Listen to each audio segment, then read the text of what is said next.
right, guys, got a couple questions.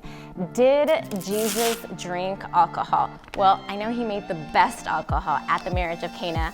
It was the best wine, 180 gallons. Did he drink? He also made for it communion. This is my body, this is my bread. Remember me in this. So he might have drank, yeah. Let's see, I was baptized into a Catholic religion as a child.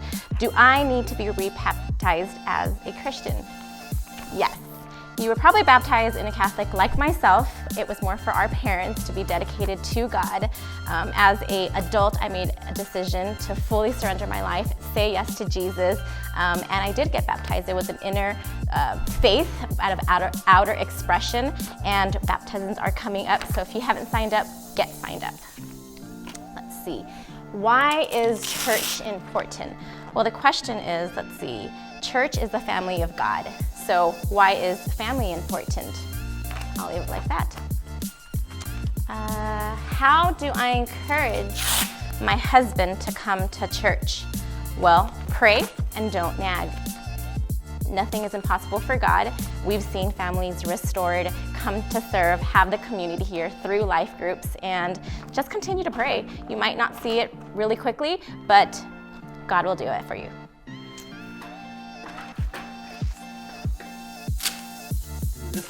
Okay, is doctrine important? Well, what is doctrine? Doctrine is part of theology. Theology is understanding who God is. Why is doctrine important?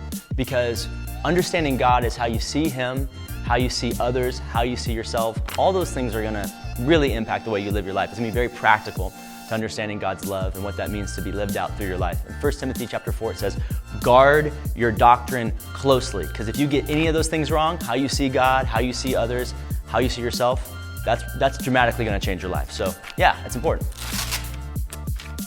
Another good one. How do we get spiritual gifts? Well, how do you get any gifts in your life? You receive them.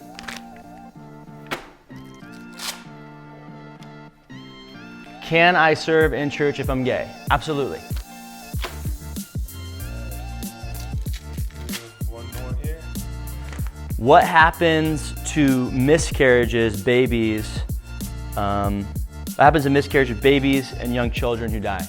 Well, Maria and I have gone through a couple miscarriages, and before going through that, I would have had no words to explain that kind of grief. The scripture talks more than once about how life starts in the womb, that you were on God's heart before you were even made. And so life is something that is the most valuable thing we have, and it's the most valuable thing to God. So having gone through this, and maybe that's why you're writing, it's a life that is gone now. That child, obviously, I think we can confidently say, I wouldn't say obviously, but confidently say is with God now, but you're still missing something. And so grieve that death and invite God into your suffering.